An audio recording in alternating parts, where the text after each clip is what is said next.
Hello, everybody. Welcome to today's episode of the podcast where we sit down with some of the sharpest minds in the management consulting industry. This episode is powered by Clubhouse AI. At Clubhouse AI, we help management consulting firms break free from outdated lead gen methods like networking events and referrals, which often feel more like wishful thinking than a real strategy. Our battle-tested, data-driven client acquisition system brings in your ideal clients with no chasing, no guesswork, just predictable compounding growth. If you're in management consulting and looking to scale your business and see results within the first week, DM us the word growth for a free consultation. Now, without further ado, let's jump right into it. Today, we have a very special guest who is Brett Horton, CEO of Be Remarkable. Thank you so much for being here today. Why don't you go ahead and introduce yourself and tell us a little about your story and what you do? So Brett Horton grew up on a small family farm in southwest Kansas, about as far from consulting as you could get. Went to Kansas State University, go Wildcats, and majored in hospitality management. From there, I had the opportunity to go to a resort called the Greenbrier in White Sulphur Springs, West Virginia, which at the time was a five-star, five-diamond resort, probably the finest place to stay, if not in the United States, around the world. So it was 6,300 acres of pure beauty and all those kinds of fun things. And so I cut my teeth in hospitality there, working in primarily in the restaurants. Met my lovely wife, Michelle, of 32 years, and we have two kids, Jay and Faith, and a son-in-law named Jeremy. So that's a little bit of about those components. I went from the Greenbrier to the Broadmoor, another five-star property in Colorado Springs. Went on to get a master's in finance from the University of Colorado, Colorado Springs at night. So I understand the people who go to school at night. I can much appreciate that. On to Purdue University with a PhD in consumer behavior. I worked in hospitality. I've taught, worked for that little company called Chick-fil-A down there in Georgia. And now I'm back running my own business, which is B3 Remarkable, a leadership development and executive coaching firm. Awesome. Can you tell me a little more about that and how you got started doing that? So we started, as any good company does, in COVID as a side hustle. You know, I was teaching at Kansas State University in the hospitality program. But again, there was a lot of downtime, and I said, you know what? We have the opportunity to offer leadership development for other companies. At the time, I was working with Sporting KC and the city of Olathe, helping them do leadership development. So we walked through that process of helping people grow and be the best version of themselves. And that's really where we wanted to go and to help. And it's just continued to move forward, whether it be a small pizza restaurant or a large conglomerate. I've had the opportunity to work with, at the time when I started with the company, it was Bolero or Bowmore and or Lucky Strike, which is now the company that is branded. And so I've had the opportunity to work with them as well. So that's a little bit about how we've moved from kind of a startup to full time. About a year and a half ago, we took the leap and said, you know what, we can make this work. Our income is good, and I think we're able to grow not just to a part-time side hustle type of gig, but full time through relationship marketing. Awesome. That's amazing. And thank you for sharing more there. What's, how do you fit into the bigger picture of the company with your role and what's your typical day look like? So my role as CEO of a small company is much like you, Ethan. We do it all. I mean, I just, classic example is I'm working on proposals for future companies. I'm sending invoices. I'm doing my marketing. I'm setting up a credit card approval system. But the best part of my job is when I get to do coaching and when I work with others to help them meet their full potential. And so I usually get to do that about 15 to 20 hours a week. And then the rest of the time I'm working in the or on the business on, okay, how do we continue to grow and those types of things. So that's kind of my day to day. Recently, I was traveling. I don't travel a lot, but I had the opportunity to be out in Virginia working with a company called Willow Oaks Country Club and doing leadership development for about 40 individuals there. and then another company called Legal Resources. And JJ Garofalo had brought me in to do an all-day retreat with his senior leadership team, and so I got to do that there. So a little bit of everything, but yes, I am a company of one. My lovely wife supports me as needed. My son does all my marketing for me, and so all the good stuff out there on the internet is his. And I finally convinced my daughter to be my bookkeeper, and so my books will now maybe balance. There you go. That's a good strategy there. I like it. The family business. It's amazing. Well, now that we kind of covered, your beginnings and how you got to where you are, how has AI, this huge trend in the world really, affected your business and your growth strategy? It's interesting. It's been both good and it's really an opportunity. I'm working right now with a company called Hospitality Institute, and we're developing certificates for the private club industry. And a lot of that, when we look at a topic and we say, hey, how can we put this together on an LMS system?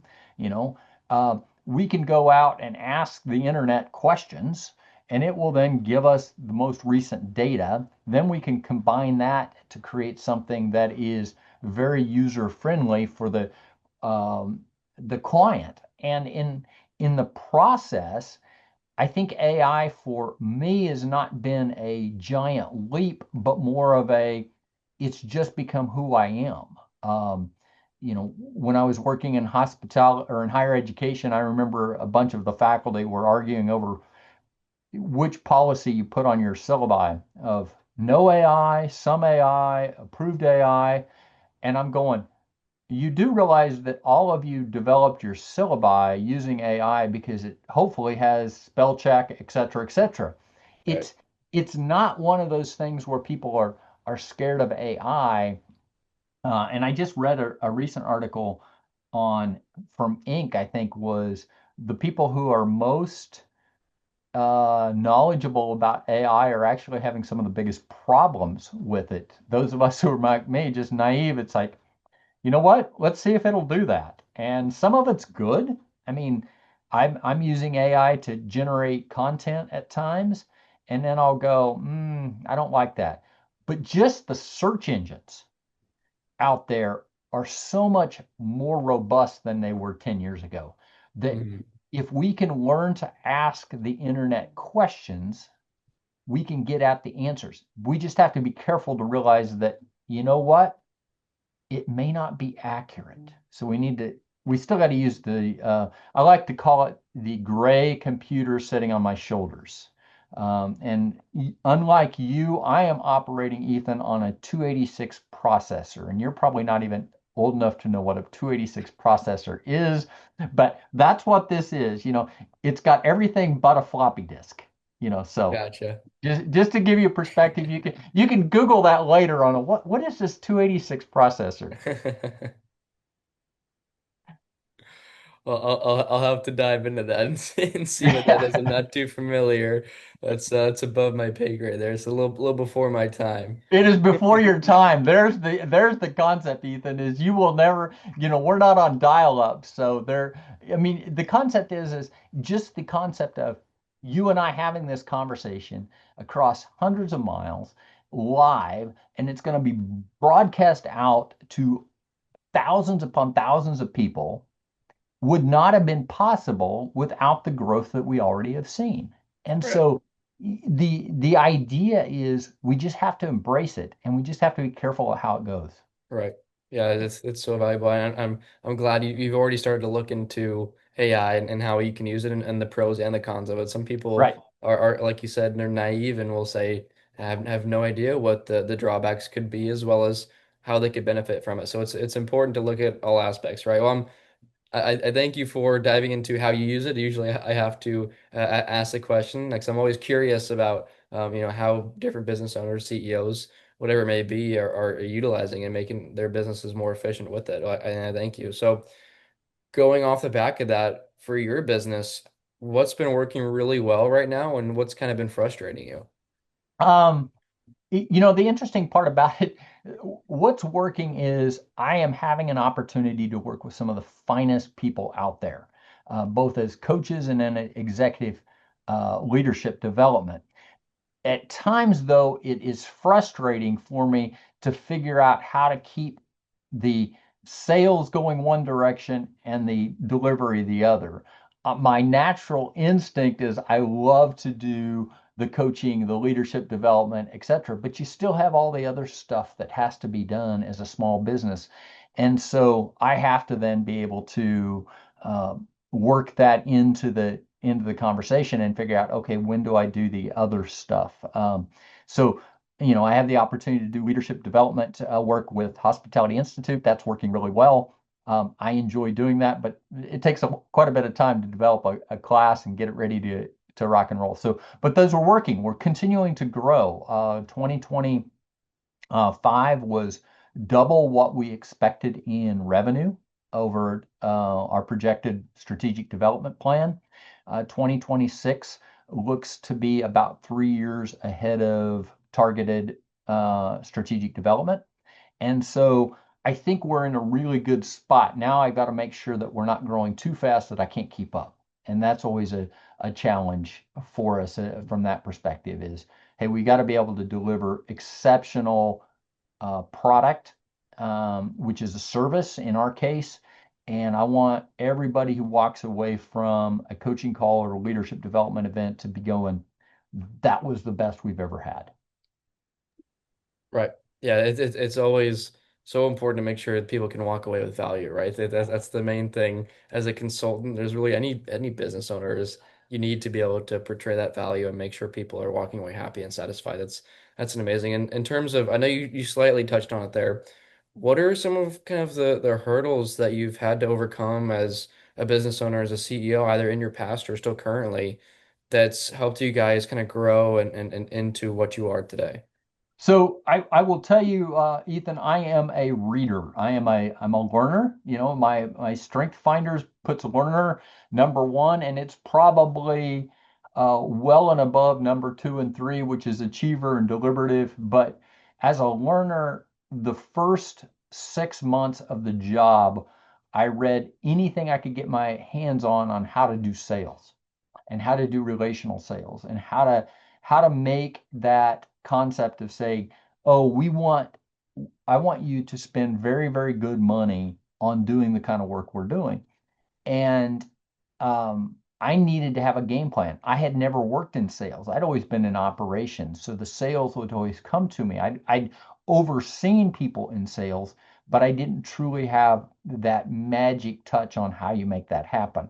And so I did everything in my power initially to do that. And we're seeing some rewards of that. Um, some of the small business things that I didn't know. I mean, I have an MBA in finance, but I'm not a tax accountant. Overcoming struggles like that. I mean, in our case, not to add a political component, but insurance next year is going to be a brutal pill to swallow for a small business operator. And so I've got to figure out, okay, how do we generate enough revenue to pay the extra costs that we're going to get with insurance? And I'm happy that we're making enough money that we're not basically partially subsidized. But wow, it sure makes it difficult as a small business owner to realize that I need to generate basically, we need to generate an additional $800 a month just to pay for our insurance. So those are the kinds of things that small business owners and entrepreneurs have to deal with. Right, yeah, it's crazy, right? You have to notice all these new trends and stay up to date on everything that's going on to be able to make sure you can continue to be successful. Like for me, I need to make sure I'm up to date on all the new kinds of AI that's being implemented that businesses Yep. are starting to use and all the new trends with agentic AI as well as building small language models rather than large language models. These are things I need to keep on up to date on to make sure I don't go out of business in a year and a half because people have outscaled and started to implement new technologies. And again, thank you for going into depth there. I appreciate that. Well, now that we have a sense of what's working well for you guys right now, I'm curious, where are you looking to take this? What's your goals for the next 6 to 12 months in terms of growth? So 6 to 12 months is ultimately, I would like to be at someplace around 150 in revenue.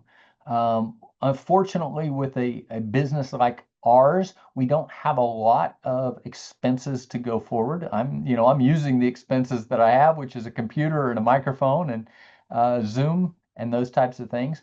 And so if we can hit the 150 in revenue, I'll be very, very pleased with where we're at.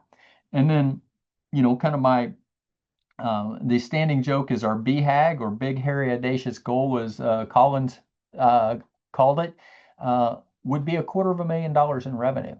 And I think we can do that kind of revenue without me having to find out how to add more employees. I can do that with myself and my son, my daughter, a tax accountant, maybe an IT person. So, if you ever decide, hey, I'll fix Horton's computer when he breaks it, let me know that, Ethan. Or maybe you can get AI Of to do it, course. because I will tell you, you go AI, please fix my computer. That works really well until my computer wouldn't turn on, literally dead to the world. And basically, Dell told me, it's a really old computer, Mr. Horton.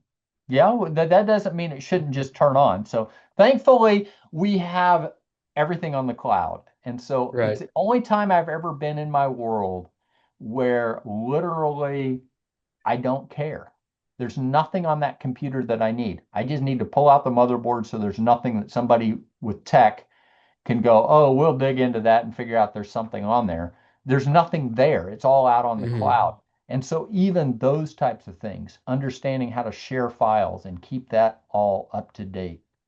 But yeah, our growth model is literally for me to grow to the point where I can love and lead the business, but I have no desire to have multiple employees. I'm going to leave that to you, Ethan, and you can, have 27 employees at some point, and all will be good. But I just want to do my little thing and sing my little songs. Of course. Yeah, you've got a lifestyle business to kind of keep the family supported and give you the freedom of your time to go and spend it with your family. That's amazing. And what are your goals, or sorry, not goals, your plans to and steps that you're taking to get to that 150 or get to that 250,000? So every day it's about doing what I do and doing it well. It's continual relationships. It's pushing that opportunity. So even something like this, I don't know whether Ethan and those who see this will say, you know what, I would like to work with Brett, and that becomes basically an inbound sales component. But when I was out in Virginia, all of that was outbound type of marketing. I'm working with people. Hopefully they saw value in that. And someone says, you know what, we should really work with him and do extra stuff. And it's one relationship at a time. So the interesting part about it, and I haven't figured out whether AI can do that one-off kind of concept. Growing up on a farm in western Kansas, it's more using the rifle than it is the shotgun. In my case, in the business that I'm running, I want to be very directed to who is that client that will get the most out of me. And at times, it's like you take a shot. I just recently was working with a client, and they said, hey, we're not getting value out of you. And I said, okay, fine, let me refund your money. Because my ultimate goal was, if you're not getting value, then I'm not doing my job. And it could be that you just don't even understand what you bought. Okay, I that doesn't bother me. My goal is that you walk away going, you know what, he treated us well, and we move forward. So all of that will happen. And I think the concept is I I have to believe that there is a higher power that will either direct us towards, and we'll hit that 250, or it will direct us onto another path. And so, something as simple as that. I'm finishing up a book right now, and that I wrote, and it's a lot about just having faith that, you know what, I think this will all work out. We took the leap of faith and said, you know what, I probably took a little bit bigger leap of faith in the fact that, I'm a little older. You got some time in front of you. There's a great book out there right now of, oh man, I just forgot it again. Um, Sorry, I'm using AI. No, no worries. Endure book. Endure is by Alex Hutchinson, but his new book, um,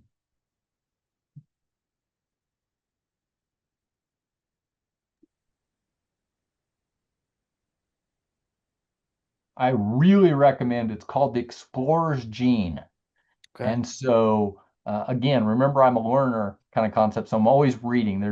I probably have about 5 books going on right now, but the explorer's gene right now is talking about the fact that we go from explorer to exploiter, and the explorer is challenging everything. And in your place in your life at this time, you ought to be exploring, checking out all kinds of things, which you said you're doing. You're trying to keep up with all the AI. Well, at some point, you'll get to the point of going, you know what? This works. I'm going to exploit it and make yourself to that next level. Right. I would say that I'm probably closer to the exploiter, although I did leave, a university to go explore a new business on my own. So maybe you can be an explorer at 55 years old. That's awesome. Yeah, it's a killer story for sure. Going off to start your own business is always a great thing. And Yep. I like that you use the analogy of the shotgun and the right compared to the rifle. I think it's always important to go with the rifle over the shotgun because you want to make sure you want to niche down, right? You don't want to go Yep. after and say, hey, look, I'm here to help everybody. Well, if you're trying to help everybody, you're not going to be able to help anybody, right? You Yep. need to make sure that you're an expert on who you're helping. So I know you said you're specializing in like hospitality sort of industry. It's interesting because somebody asked me that earlier today, and I said, I think the services industry is the best way to describe it. Okay. And that's really broad. Uh, However, I'm working with a legal firm. So that's a services concept. I'm working with retirement centers. I'm working with residential real estate. I'm working with private clubs. So all of those aspects have something to do with service. And so Hmm. from that perspective, that conversation really helped to clarify for me. It's like, Brett, you just need to tell people, I'm going to help you with the services component. Hmm. If you ask me, hey, how to do tech and where that is, honestly, I'm not the guy to talk to. I've outsourced that all to my son. He does my marketing, does those types of things, and figures out how to make that all happen. And so it is knowing what your strength is. And so whenever I'm able to work with somebody, I kind of think my strength is leadership for the services industry. I could probably take services to manufacturing, but that's going to be more of a stretch. Right. Right. Yes. It's great to narrow it down because rather than being a generalist now, you're a specialist and you can say, okay, I can help you with your services. I'm an expert here. I know what to do rather than saying, I may know what to do. We did this for this guy and now you're able to give these testimonials from people that have similar businesses. So Right. it makes more sense to work with you. So someone can say, let's say you're talking to a private club in New York on Long Island or something. And you Which show I them what am, you've but they done. haven't hired Awesome. me yet. They should get on it, whoever they are. And you can say, okay, I did work with a private club in Virginia. This is what we did. This is the results they saw from it. And now you've got a much easier close than just saying just some general statement and a general value proposition. Now you have examples to go with it. That's awesome. I'm glad you're doing that. And my background it was actually in the private club space. I was an aspiring PGA professional, so that's cool that you're focusing on these clubs as well. It's definitely interesting to Well, to you see. can once you make your millions, you can then just go and play the clubs. You Of don't course, have to of actually course. work in them. That's the way to do it there, Ethan. Right, right. That's a Got to good be the thing. member, not the employee. That's Right. right. Yeah, that's the plan. Well, Yep. again, thanks for sharing all of that and diving into how you've been successful. Before we go, can't let you off the hook yet. What's the biggest lesson that you learned along your journey as an entrepreneur, as a business owner, as a consultant that's helped you become who you are today? It's interesting, and it goes with our book, and we don't have a subtitle yet, but our title of the book is 5 Words That Will Change the World, and they come from Paul's letter to the Colossians. Uh, And but his last word was patience. And I think that word really summarizes what I have to be as a small business operator. I have to be patient with myself that I'm not going to get it all done today. I have to be patient with others. There are times when somebody asked me one time, "What's the longest it's taken you to generate a paid contract?" And I use the example of I'm currently scholarship coaching a friend of mine who took my first class when I was back at Purdue University. So this is plus 30 years ago. So I'm going to say that I've been developing that relationship and that sales for 30 years. And so you better be patient, realizing that it's not all going to come, you know, I look at that office behind you. You're doing really well for yourself, Ethan. But I look at my office and go, one of these days we're going to renovate it. But for now, we'll just keep doing what we're doing. I love it. It's a good looking office. You got the logo in the back and everything. It's pretty There we go. sweet. That was my Christmas present last year. That was There you that go. was a family investment. Awesome. I love it. That's awesome. It's so important to have that patience, and I think it's amazing that you tied it back to the Bible. There's so many key lessons that anyone can learn there. It seems like it's a common recurring theme on the podcast now that we dive into faith and in the Bible as well. But I think that's a great thing for a lot of entrepreneurs is to have that faith and be able to take note from one of the most, if not the most important book in history, the Bible, and take key lessons out of that from almost anybody in that book, and that's amazing. And before we say our goodbyes, where can people find you? Where can people find B3 Remarkable on socials, website, whatever that may be? So, website www.b3remarkable.com. You can reach out to me there. I do provide the first coaching session complimentary. So if you want to sign up, just sign up right there and we can make that happen. LinkedIn is primarily where I spend most of my time. It's actually how you and I connected, I That's believe, was right. on LinkedIn. I should probably my son's going to yell at me. Says, "Dad, you have to go on here and know what your LinkedIn address is." So now I'm pulling it up to do that. But we do have a LinkedIn. We have a regular newsletter that goes out about twice a month. So we're not going to inundate you a whole bunch. And I will tell you that with regards to that, you'll get it a couple times a month, usually very short, 3 to 5 minute read. So check that out. So that would be my two. I think my son also has me on Facebook, but don't expect to see me out there. So those are, and he's talked to me about social media and those kinds of things. And now, Ethan, you're helping me out by promoting my message out there. So I appreciate you a whole bunch. Love to do it. Love to do it. Again, it's been a pleasure having you on. I hope people get to check you out and read all about you and see what you do and maybe make some deals from that. That'd be awesome. That'd be Hopefully, great. my little network of PGA professionals might take a look at you and say, "Hey, this guy does private clubs. Let me talk to him." So Yeah. awesome. Thanks, Brett, so much for being on today. I wish you all the best. And again, thank you so much. Thank you. Of course.